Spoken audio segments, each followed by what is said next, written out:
everyone blames me. The first woman, the one who ruined everything for everyone. But let me tell you what really happened that day. Because Adam, he's been getting away with his silence for thousands of years. And I'm done staying quiet. My name is Eve, and this is my side of the story that changed everything, forever. You think you know what happened? You don't. You think Adam was some innocent victim? Think again.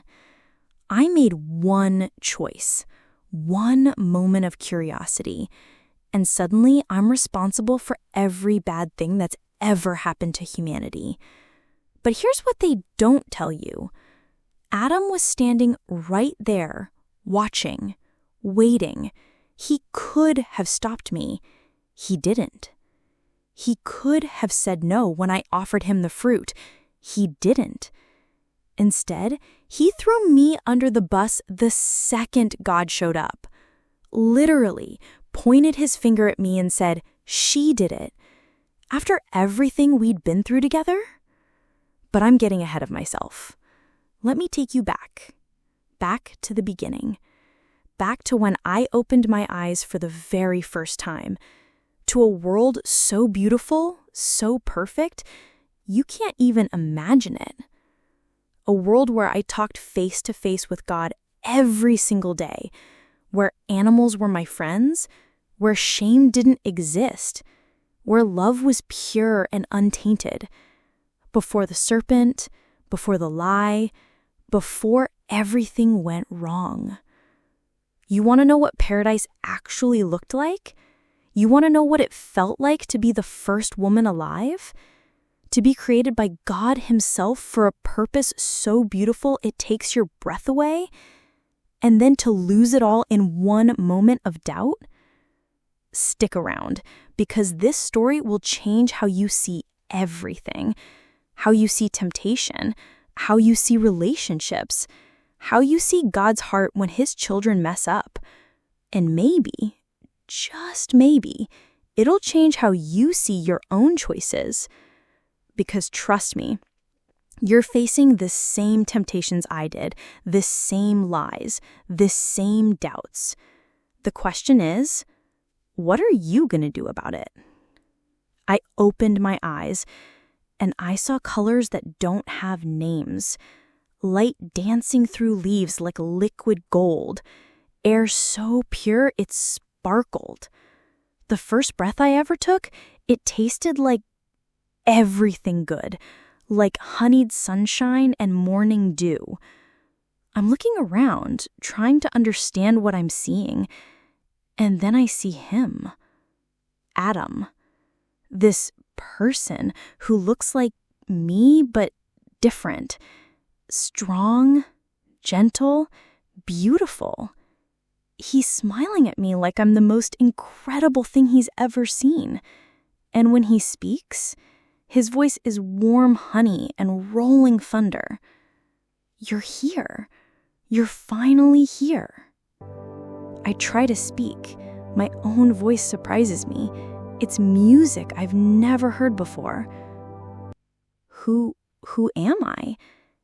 Adam's eyes light up. You're the answer to everything I didn't know I was missing. My name is Adam. Then he smiles. Then I hear laughter. My laughter. It bubbles up from somewhere deep inside me. Pure joy made sound. Adam starts laughing too. And suddenly we're just laughing. At nothing. At everything. At the miracle of being alive. I look around this place we're in. Gardens stretching forever in every direction. Trees heavy with fruit I can't name. Flowers that seem to glow from within. Water so clear I can see straight to the bottom. What is this place? Home. Adam says simply, "This is Eden, our home." I reach down and touch the soil. It's warm, alive. It practically hums under my fingers. The grass is softer than anything I'll ever feel again. Even the rocks are beautiful here, smooth and polished like jewels. Adam. I test his name. It feels right on my tongue. That's what God calls me. God? Adam's face changes, becomes reverent. You'll meet him soon. He comes to walk with us every evening. Every evening? With us? Before I can ask more questions, I hear footsteps. Not human footsteps. Different ones. Many different ones. And then I see them. Animals. More animals than I could count in a lifetime. Lions with manes like golden crowns. Elephants with eyes full of ancient wisdom. Zebras with coats like living art. Birds with feathers that shimmer like rainbows. And they're all coming toward me. Not running, not charging. Walking. Peacefully. Curiously. They want to meet you, Adam says, grinning. A lion approaches first. This massive, powerful creature. And it's gentle. It nuzzles my hand like a house cat. I run my fingers through its mane. It purrs. A lion purring. Then comes an elephant. It wraps its trunk around my waist, lifts me up like I weigh nothing, sets me on its back, and suddenly I'm riding an elephant through paradise with the wind in my hair and wonder in my heart. I slide down and a giraffe bends its long neck. I climb up. Now I'm 15 feet in the air, seeing Eden from above. It's even more beautiful from up here. Rivers weaving through the landscape like silver ribbons, trees forming natural cathedrals, mountains in the distance purple with majesty. Hours pass like minutes. Every animal wants to play. Bears that give the gentlest hugs, deer that let me braid flowers in their antlers, monkeys that swing from branch to branch chattering with joy, birds that land on my shoulders and sing me songs. And Adam is watching it all with this look of pure happiness. "I've been waiting for this," he says. Waiting for what?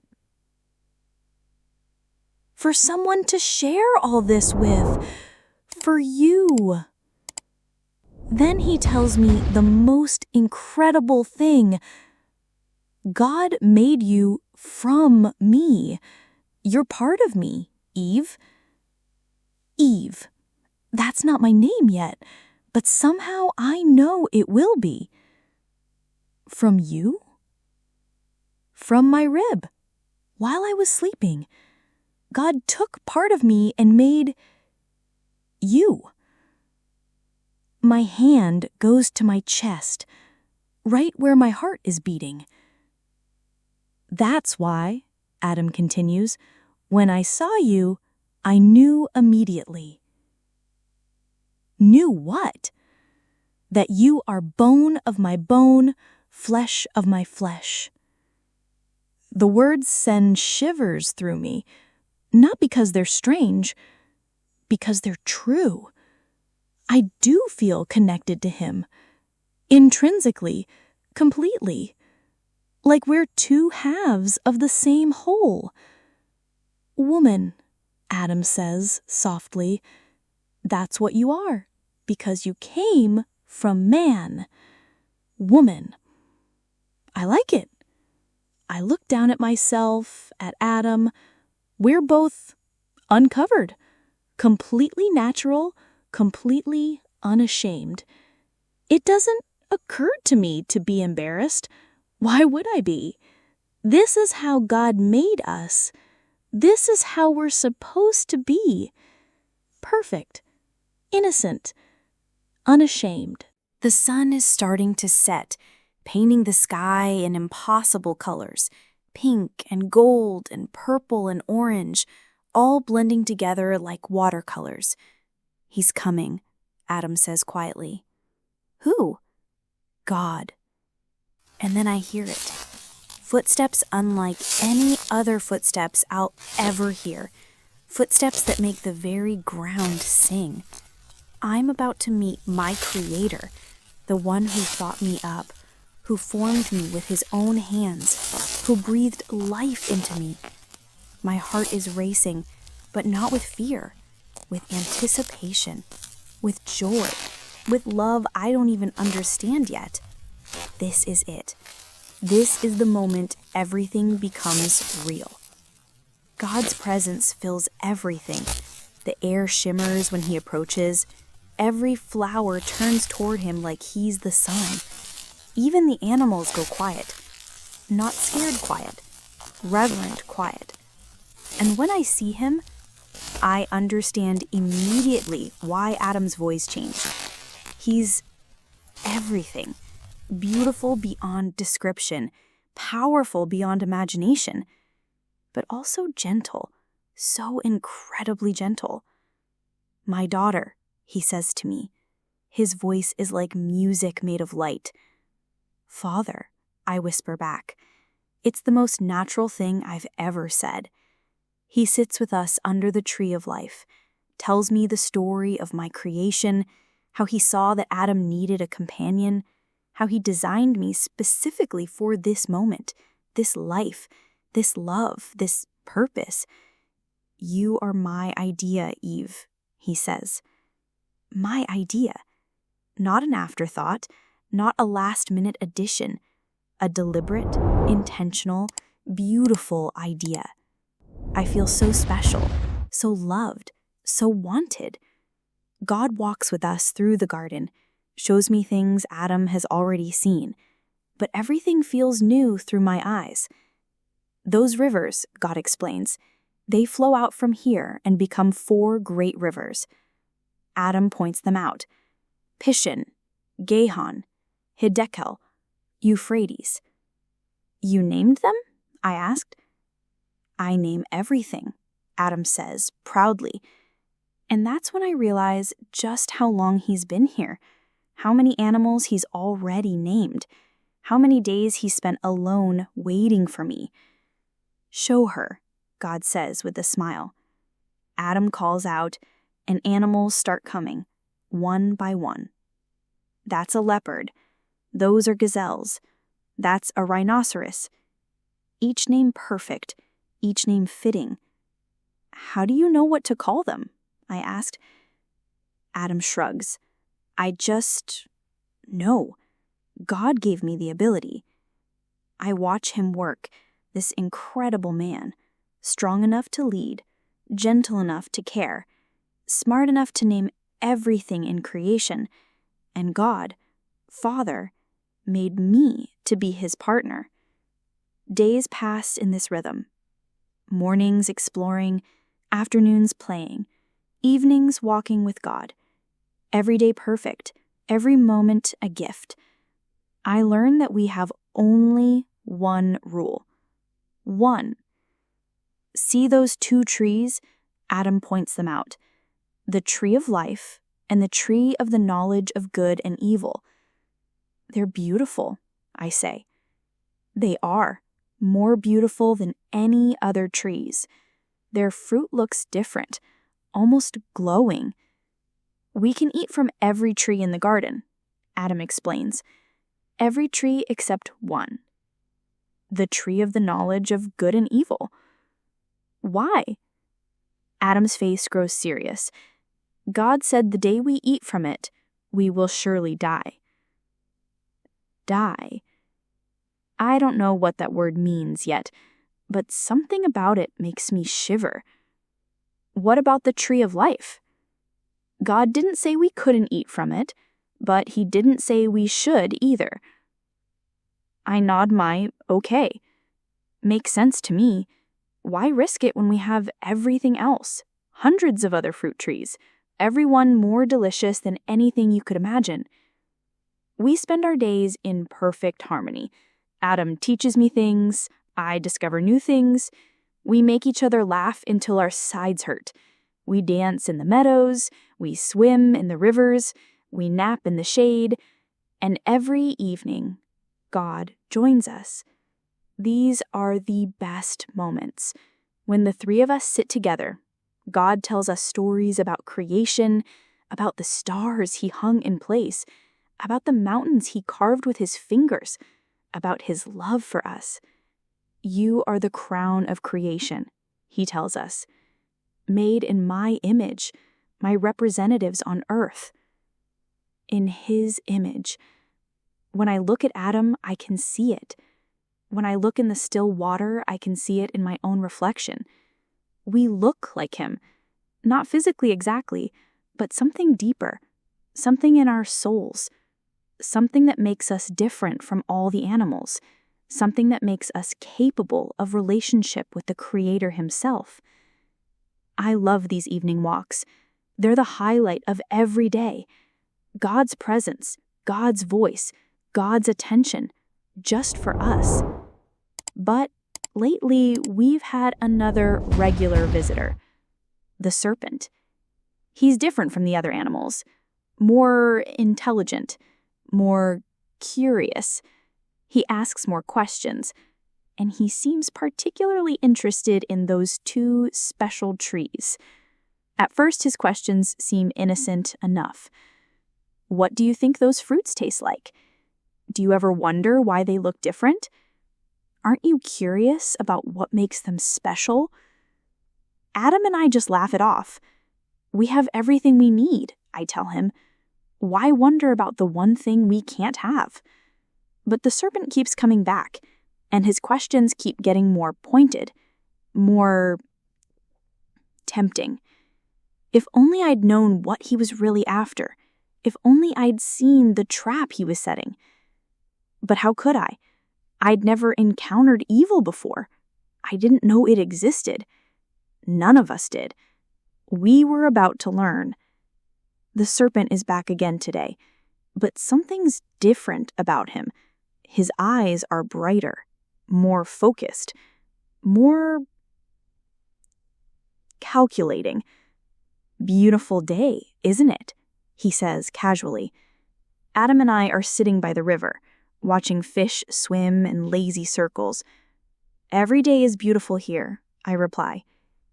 True, the serpent agrees, though I imagine it could be even more beautiful. Adam looks up. How so? The serpent's smile makes me uncomfortable, though I don't know why yet. Well, he says slowly, what if you could see things differently? What do you mean? I ask. What if you could understand things on a deeper level? He's moving closer to those two special trees, like he always does. Look at those fruits, he says. I try not to look, but I do anyway. They're gorgeous. Perfect spheres of deep red and gold, unlike anything else in the garden. They're pleasant to look at. Aren't they? The serpent continues. Yes, I admit. And I bet they taste incredible. Adam shifts uncomfortably. We can't eat those, serpent, you know that. Right, the serpent says. God said not to eat them. That's right. Did he say why? I answer quickly. He said if we eat from the tree of the knowledge of good and evil, we'll die. Actually, the serpent says thoughtfully, did God say that exactly? Adam frowns. What do you mean? I mean, did he say if you eat, or did he say if you eat or touch? I think about it. He said if we eat, Adam says slowly. Right, so touching would be fine. Something in my stomach twists. We shouldn't even touch it, I say quickly. Did God say that? No, I just think we shouldn't. The serpent nods approvingly. Smart of you to be extra careful. Very wise. He pauses. Though, between you and me, I don't think God was being entirely honest with you. The world seems to stop. Did he just say God lied? What did you say? Adam asks sharply. I said I don't think God was being entirely honest. My heart is pounding now. God doesn't lie. Oh, I'm not saying he lied exactly, the serpent says smoothly. I'm saying he maybe left some things out. Adam and I look at each other. This feels wrong. This conversation feels very wrong. Like what? I ask. I shouldn't ask. I know I shouldn't ask. But the words come out anyway. Well, the serpent says, moving closer to the tree, why do you think God doesn't want you to eat this fruit? Because it would kill us. Adam says. The serpent laughs. Actually laughs. You will not surely die. The words hang in the air like poison. Then why did God say we would? I ask. My voice sounds strange, distant. Because, the serpent says, God knows that when you eat of it. He pauses for dramatic effect. Your eyes will be opened. Open to what? You'll be like God, knowing good and evil. Like God? We're already made in God's image. But like him in knowledge, too? Think about it, the serpent continues. Why would God want to keep that from you? Because, I start to say, then stop. Because why? Why wouldn't God want us to have more knowledge, more understanding, more everything? Could it be, the serpent whispers, that God is afraid? Afraid of what? Afraid that if you become too much like him, you won't need him anymore? No, that can't be right. God loves us. God made us. God walks with us every day. But what if there's more? What if there are things we're missing, experiences we're not having, knowledge we don't possess? What if we're not living up to our full potential? Do you know that feeling? FOMO, fear of missing out? That nagging sense that everyone else knows something you don't? That somewhere, somehow, there's a better version of life you're not accessing? That's what's creeping into my heart right now. For the first time in my existence, I'm wondering if what I have is enough. Look at the fruit, the serpent says softly. I look. It's so beautiful. Don't you want to know things? I do. I do want to know things. Don't you want to understand the world on a deeper level? Yes. Yes, I do. Don't you want to be more? I glance at Adam. He's staring at the fruit too. I can see the longing in his eyes. He wants it. He wants it as much as I do. But he's not moving toward it. He's waiting. Waiting for what? Waiting for me to decide? Waiting for me to go first? My heart is beating so hard, I'm sure everyone can hear it. The fruit seems to be calling to me, beckoning, promising secrets and wisdom and knowledge. Everything I didn't know I wanted, until now. I start to say, "Eve," Adam says quietly. But he doesn't say, "Don't do it."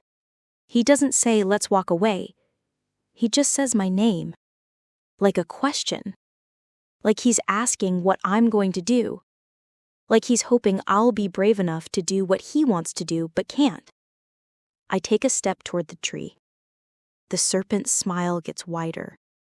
I take another step. Adam follows me. He's right behind me now. Close enough to stop me if he wanted to. Close enough to pull me away, but he doesn't. I reach up. The fruit is just within reach. My fingers are inches away. "Eve," Adam says again. Still not stopping me. Still not saying no. I touch it. The fruit is warm. Alive. Nothing happens. I don't die. The serpent nods encouragingly. See? Touching is fine. I wrap my fingers around it. It's heavier than I expected. Denser than the other fruits we eat. Like it's packed with something more. Something powerful. I pull. It comes free, easily. Too easily. Like it was waiting to be picked. I hold it in my hands. This beautiful, forbidden thing. Adam is breathing heavily beside me. "Eve," he whispers one more time. This is it. This is the moment. The choice that will change everything. I should put it down. I should walk away. I should ask God about it first. I should trust that He knows what's best for me. But I don't. I take a bite. The fruit explodes across my tongue. It's incredible. Better than anything I've ever tasted. Sweet and complex and layered. Like tasting knowledge itself. And immediately, I know something is wrong. Not with the fruit. With me. Something inside me has shifted. Something has broken. Or maybe something has awakened. Something that should have stayed sleeping. I turn to Adam, hold out the fruit. He hesitates for exactly 1 second, then takes it. Takes the biggest bite I've ever seen. And the serpent? The serpent starts laughing. Not friendly laughter. Cold, cruel, victorious laughter. The sound makes my blood freeze. "What's so funny?" Adam asks. But the serpent is already walking away, humming to himself, like he's accomplished something. Something terrible. And that's when I realize we've been played. Everything changes instantly, like a switch flipping inside my head. I look at Adam. He looks at me. And for the first time ever, I feel ashamed. We're naked. We're naked. How did I never notice this before? How did this never bother me? Adam's eyes go wide. He's feeling it too. This horrible, crushing awareness. This need to hide, to cover up, to not be seen. "We need to," he starts. "Yes," I say quickly. We look around frantically. What can we use? The animals are watching us. They've always watched us before, but now it feels wrong, invasive. I grab the biggest leaves I can find, fig leaves. Adam helps me. We're trying to weave them together, using thorns as needles. Our hands are shaking. The thorns cut us. For the first time ever, we bleed. Pain. We're feeling pain. "This isn't working," Adam says. "Just keep trying," I snap. Why am I snapping at him? I've never snapped at anyone before, but I'm angry, scared, confused. Something is terribly wrong with us, with me. "Eve, I know what we did," I yell. The animals scatter. They've never seen us like this. Angry, afraid, broken. We finally manage to cover ourselves. The fig leaves itch against our skin. Everything feels wrong. Then we hear it. Footsteps. God's footsteps. But instead of joy, I feel terror. Pure, absolute terror. "Hide," Adam whispers. We run. Actually run from God. From the one who made us. From the one who loves us. We dive behind some bushes, trying to disappear. "Adam, Eve." God's voice echoes through the garden. Usually, it's the most beautiful sound in the world. Now it fills me with dread. "Where are you?" He knows where we are. He's God. He knows everything. But he's giving us a chance to come out, to face what we've done. Adam stands up first, shoulders slumped, head down. I follow reluctantly. God looks at us. His face is heartbroken. He knows. Of course he knows. "Did you eat from the tree I commanded you not to eat from?" This is it. The moment of truth. Adam could say yes. We could confess together. Ask for forgiveness together. But instead, "The woman you gave me," Adam says. My heart stops. She gave me fruit from the tree. He's throwing me under the bus. After everything. After all our perfect days. After all our love. He's blaming me. To save himself. "And I ate," he finishes weakly. God turns to me. His eyes are so sad. "What have you done, my daughter?" Daughter. He still calls me his daughter? Even after what I've done? Tears I didn't know I could cry start flowing. "The serpent," I whisper. "He deceived me, and I ate." God nods slowly. Then he speaks. Words that will echo through history. Consequences that will last forever. Pain in childbirth. Struggle and toil. Death entering the world. The serpent cursed to crawl on his belly. And us? Banished from paradise. But even in judgment, he shows mercy. He makes us clothes. Real clothes to replace our pathetic fig leaves. His hands are gentle as he dresses us, like a parent caring for hurt children. "I still love you," he whispers. "But we can't stay. We can't live in Eden anymore. We've changed too much. We're not innocent anymore. We're not pure anymore." One last look at paradise. One last glimpse of home. Then the gates close behind us. Forever. That was thousands of years ago. I've regretted it every single day since. You want to know the truth? I ruined everything. But Adam, he could have stopped me. He should have stopped me. Instead, he betrayed me when it mattered most. You have something I lost forever. Access to God. Don't waste it like I did. When he gives you instructions, follow them. When you're tempted, run. When you have doubts, ask him. Don't listen to voices that contradict God's word. You know my story. You have the Bible. What's your excuse going to be? If you want more stories like this, hit that subscribe button and notification bell so you don't miss any of our upcoming ones.